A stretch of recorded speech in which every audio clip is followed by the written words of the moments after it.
Be sure to subscribe to my channel if you haven't already. Good morning to all you beautiful people. It's Thursday morning where I'm at. It is 3:43 a.m. in the morning.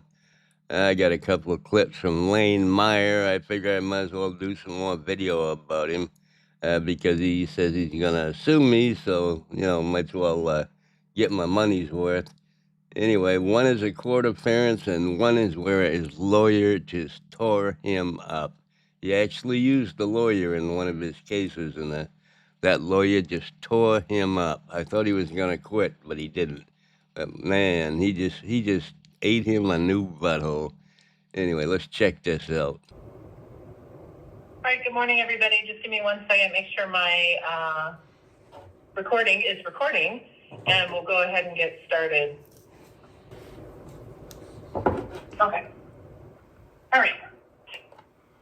It shows that it is recording. All right.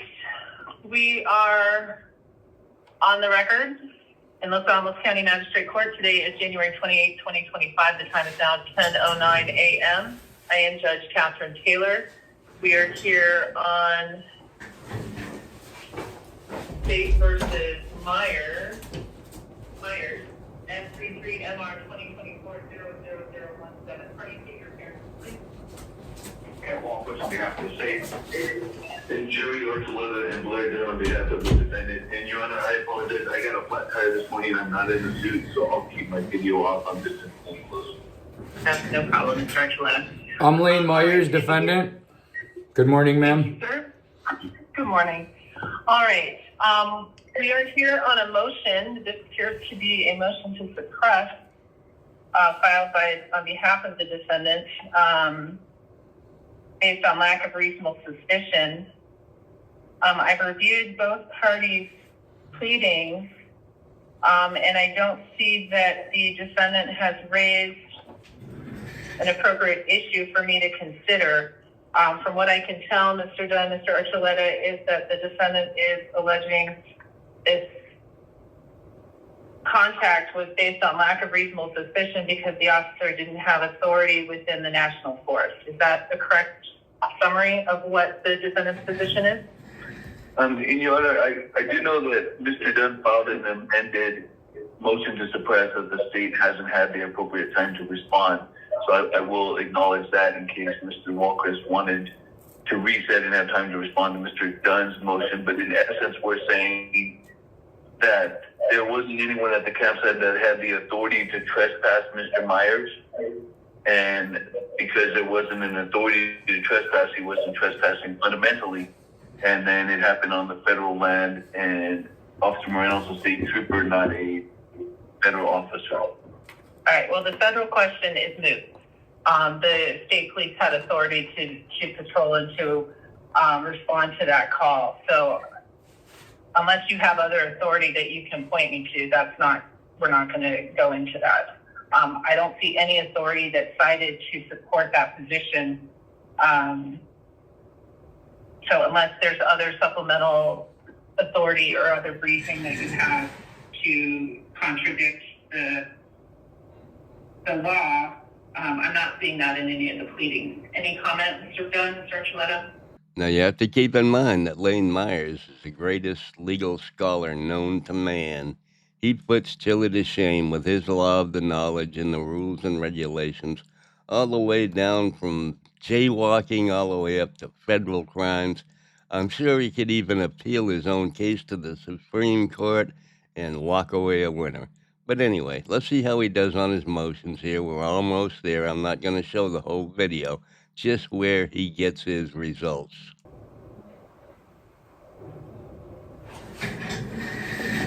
Your Honor, I think that our second amended motion that Mr. Archuleta referenced does actually contain the authorities for that, and an officer without reasonable suspicion or authority to be there, he would have to have, and we did provide the federal statutes and the federal code of regulation for who has authority to have the state police there. The state police do not have authority on federal land over issues involving those, and that is laid out in the briefing. I understand the court may not agree, but it's in there.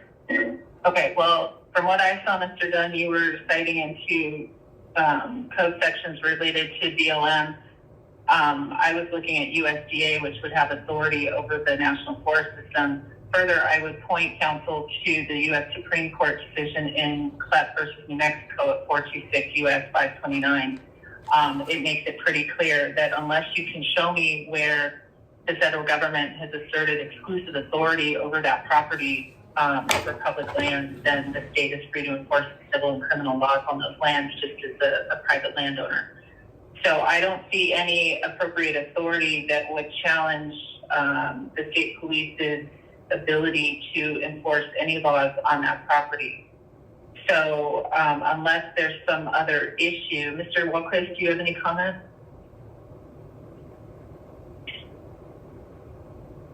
Not really, Your Honor. I did receive the second amended motion. I took that as a reply to my motion.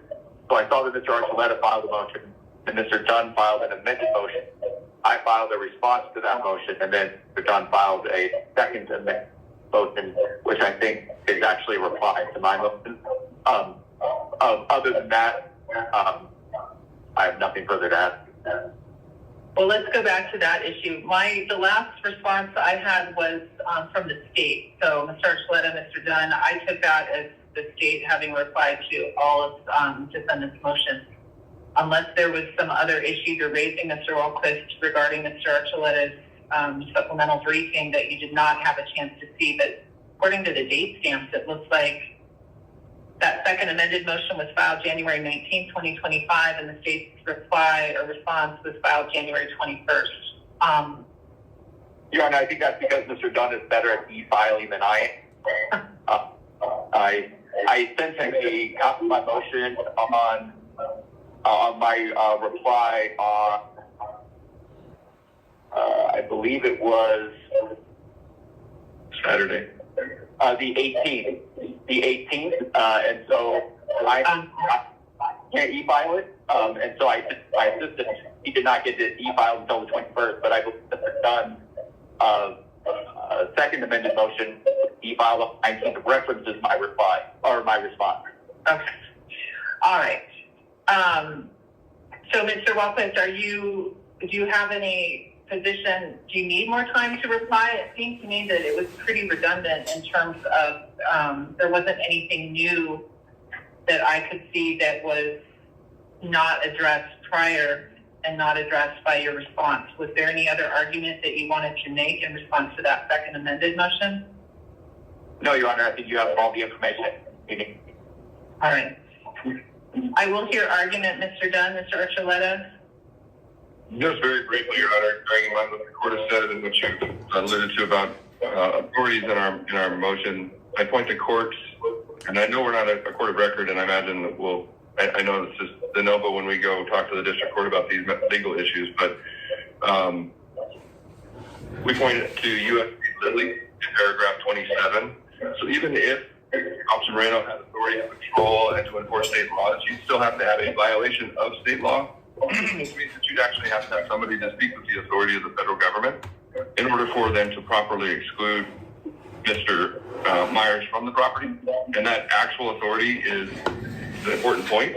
Without that, our argument is that Officer Moreno did not have reasonable suspicion because no crime had been committed, and he should reasonably have known that. I understand the court disagrees, but the authority that we pointed to that is from the U.S. Supreme Court. I'm sorry, I think that's actually No, he's represented by an attorney. I'm not sure which one it is. Mr. Dunn, I think, is his attorney. But this case is all about him getting trespassed off federal land because he didn't want to pay the daily fee that federal parks charge to, visit their property, which is, it's $10 or $15 to camp on a federal land, I guess, at least where he's at, and he refused to pay it. And he doesn't think anybody has the authority to kick him off the property except the federal government. But he doesn't believe in the federal government because he's a sovereign citizen, so it doesn't make any difference. Nobody can trespass him from anywhere. And he actually got a lawyer to argue that for him, but it's going to turn into a problem for the attorney. No, that is it's the 10th Circuit, I believe that's Your Honor. But it gets to that point, and specifically dealing with federal lands. I'm familiar with CLEP. I've argued many cases involving that. The Clubby honestly doesn't stand for the proposition that the court has said that it does, but I understand the court's position. I just want to point out that we have that put in there, and there is in the record. We'll go to trial, and then we'll go deal with it after that if we need to. All right. Any comment, Mr. Archuleta? No, Your Honor, Mr. Dunn covered it. All right. So I would also like counsel to address this is in the second amended motion at my page 4, paragraph 11, where it cites 36 CFR 26.1 or 261.3, specifically the subparagraph C, threatening, intimidating, or intentionally interfering with any forest officer, volunteer, or human resource program enrollee while engaged in or on account of the performance of duties for the protection. Can someone speak to why that would not apply in terms of, I don't know the camp host, I don't know his name. Mr. Walquist, what's the camp host name? Douglas Downey. Downey? Yes. Okay. It would appear to me that I don't think there's anybody taking the position that he is law enforcement, that he was simply a camp host at the campsite, which would appear to be covered under that 36 CFR 261.3 subparagraph C. Tell me, go ahead, Mr. Your Honor. So in order to make a determination that Mr. Myers' conduct fit into C, it would have to be made by a forest officer. So look at paragraph 12, we cited the 36 CFR 261.2. Those determinations in 261.3 can only be made by a Forest Service employee. Mr. Downey does not have the authority as a volunteer to self-determine that he's been threatened. That requires somebody from the Forest Service with actual authority to make that determination and then trespass Mr. Myers. Nobody from the Forest Service was involved in this, and so therefore nobody with the authority of the federal government and a volunteer, there's nothing we're in statute that affords a volunteer automatically without some sort of written agreement or something from delegation from the United States, the authority to speak on behalf of the United States government or even the United States Forest Service. He didn't have Well, Mr. Dunn, at the paragraph or the section we're referring to at 261.3, I'm looking at the code section entitled Interfering with a Forest Officer, Volunteer, or Human Resource Program Enrollee, or Giving False Report, and it goes on to indicate the following are prohibited. Paragraph A, threatening, resisting, intimidating, or interfering with any forest officer engaged in, go to paragraph C. Threatening, intimidating, or intentionally interfering with any forest officer, volunteer, or human resource program enrollee while engaged in or on account of the performance of duties for the protection, improvement, or administration of the national forest. I don't see how Mr. Doing, what is his name? So why wasn't I charged with a federal offense, and why isn't this taking place in federal court then, ma'am? And there he is. There's our Lane Myers, legal scholar. He cannot keep his mouth shut. This is what's going to get him in trouble with his attorney. He's definitely going to get in trouble with his attorney, but his attorney's probably not any smarter than he is. If he doesn't think that an individual can feel threatened without a government agency letting him know that he felt, intimidated or afraid. Yeah, I don't think that's how it works, Mr. Attorney. His attorney's just as dumb as he is, as far as I can tell, in my opinion, anyway, allegedly. That's a federal offense you're referring to. The federal statute, those are charged in federal court. Myers, I'm going to mute you. You have counsel who will speak on your behalf. If you can't observe, I want you to direct your comments to your attorney. If you have any questions, they need to be directed to your attorney offline. So my point is that Mr. Dunn or Mr. Archuleta, it would appear that Mr. Downey is, in fact, covered by this, but regardless, even if he wasn't, and we're not going to get into that obviously now, but why just as a person, he can still be subject to harassment or intimidation. There was the thing with the dog, but it appears to me that he did have the authority to tell Mr. Myers to leave the forest under 261.3. Your Honor, nothing in 261.3 authorizes a camp host to make that determination that he's been threatened. It does not import that. But he's a person. I don't think you have to be a camp coach to decide if you've been threatened. I mean, anyone can be threatened regardless of their employment. No, actually, not regardless of their employment. You don't get to make that determination. He's not charged with a violation of the CFR. In fact, the only person that could write him a ticket for a violation of the CFR would have been a Forest Service law enforcement officer, which was not present. No officer of the Forest Service was present. Camp hosts don't have the authority. What is your authority for that? It would appear to me that the camp host does have the job to enforce the regulations at that campground for the safety and enjoyment of whomever is at the campground. So there's no reg that says that. The only reg that discusses who can actually make this determination is it says that a forest officer, which we've given a definition from 36 CFR 21.12, forest officer means an employee of the Forest Service. It does not mean a volunteer of the Forest Service. A volunteer is not an employee. It's plain language. They don't have the authority to ask the state police to run unless there's exigent circumstances. There are no exigent circumstances present here. State police responded to a call, and they should have found out if the forest officer was authorizing or withdrawing the consent and authorizing a trespass to be made against Mr. Myers. None of those critical steps, due process, were involved in this. Mr. Downey did not have the authority. Officer Moreno did not have a reasonable basis for trespassing him, but nobody with actual authority to trespass Lane from federal property.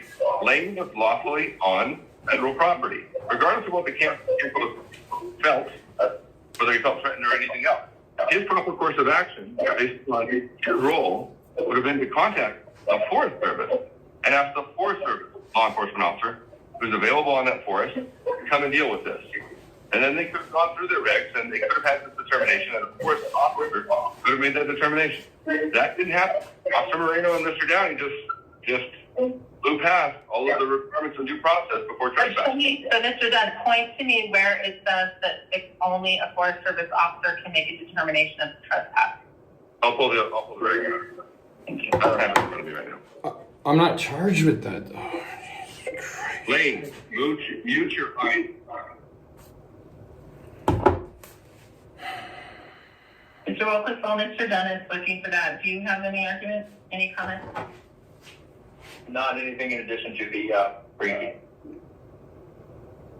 So Lane got an attorney to argue this nonsense, which makes absolutely no sense, that nobody can trespass anybody from the park there unless a government agent comes down from Washington, D.C. and kicks him off the property, which is fucking nonsense. But he's going to keep arguing it, and it's not gonna help him any.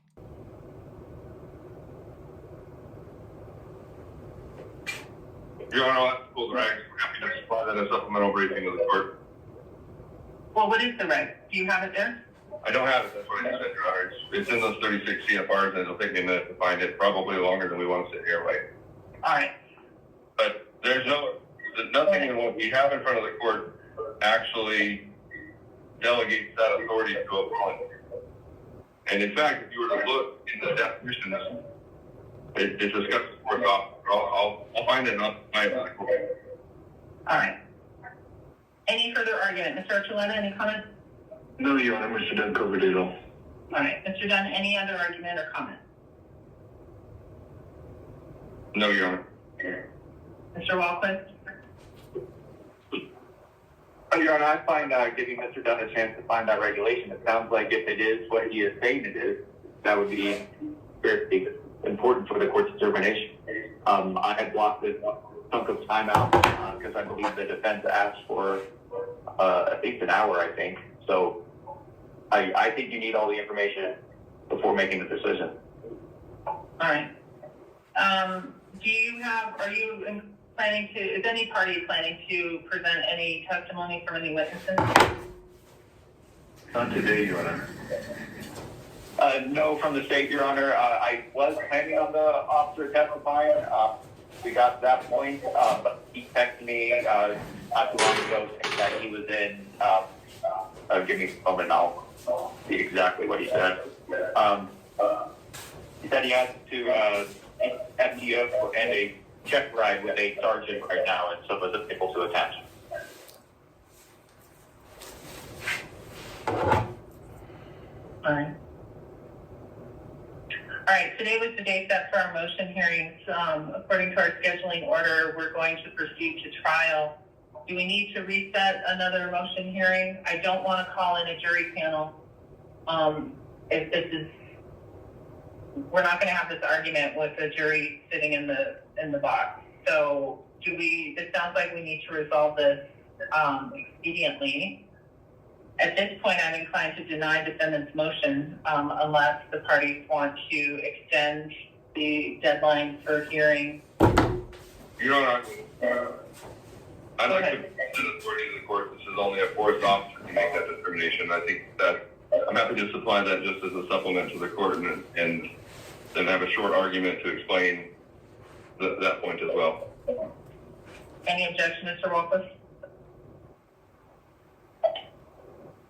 I'm not sure I understood what the defense was asking for, to submit a supplemental briefing, but then, so would we have a hearing later this week to get the court's rule? Well, if I understood what Mr. Dunn was proposing is that he finds those regulations, submit those, and then we'll come back once everybody's had a chance to look at them.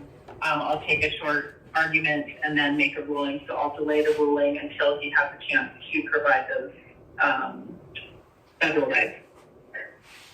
I have no objection to that. I would just ask that we have a hearing as soon as possible this week, so we know what's happening. I am available. Let's see. I can be available pretty much any time this week. Does anyone have a date or time that works?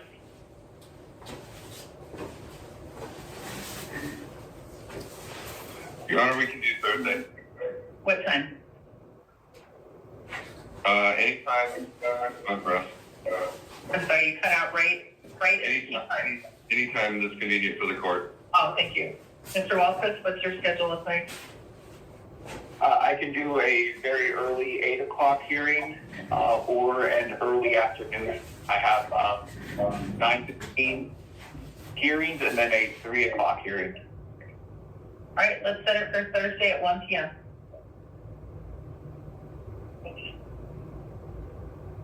And it will also be on Google. So, Mr. Dunn, I'll give you, let's say, close business tomorrow to provide those regs to the court and to counsel. And then we'll come back at 1 p.m. on Thursday via Google Meet, and I'll make my decision then.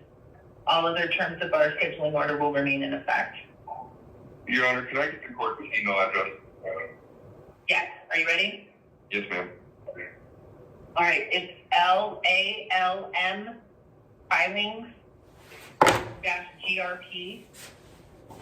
at nmcourt.gov. Judge, the filings need to be done through the file inserts, not the email. Oh, okay. If they're coming from an attorney. Well, I was just going to email them directly to you, Your Honor, and to Mr. Walquist, copy Mr. Walquist. But I can file them if they go first. Yeah, go through file insert because since it's supplemental and it'll need to be part of the record. Yes, Your Honor. Does that serve Mr. Walquist? I don't know how your file insert works. Does that serve Mr. Walquist as well? It does, Your Honor. Okay. All right. Yeah, you can get those close of business tomorrow, and then that'll give us the evening to look those over, and we'll come back at 1 o'clock on Thursday the 30th. All right. Anything else, anybody? Nothing. No, Your Honor. And I want to take a moment, Your Honor, and apologize for Mr. Myers. We will work on making sure that he's not interrupting the proceedings in the future. I apologize. Thank you. No problem. All right. Thank you, gentlemen. Bye-bye. Lane never posted what happened at the hearing on the 30th or whatever she was talking about where they postponed it. He's supposed to produce some statute that says only a federal employee can trespass from federal property and the state has no control over it whatsoever, which I don't believe is going to work. But I just want you to hear what his attorney had to say to him after this court case. It was amazing. Anyway, let's check that out. Lane calls this next video Lion Legal Losers. He's talking about his attorneys.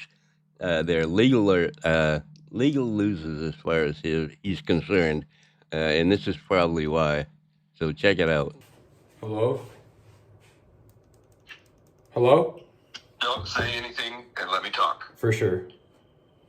You're damn right, it was embarrassing. I've never had a client ever do that to me before, and I will never stand for it again. So if you're ever I'm going to record this call. Hello?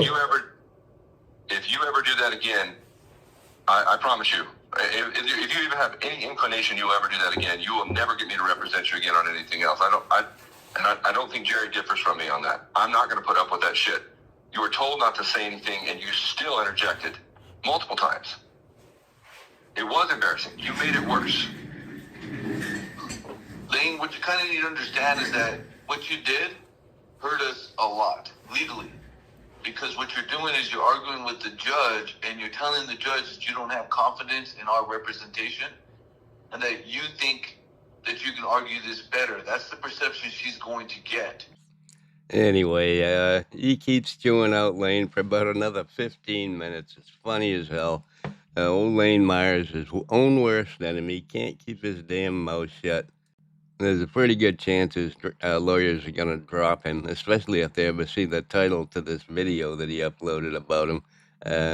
He's going to lose his representation, then he's going to have to go in there and screw it all up himself, in my opinion. Anyway, that's all I got for you today. It went on way too long, way longer than I wanted it to. But anyway, hope you enjoyed it. Y'all have a great day. Love ya. Bye.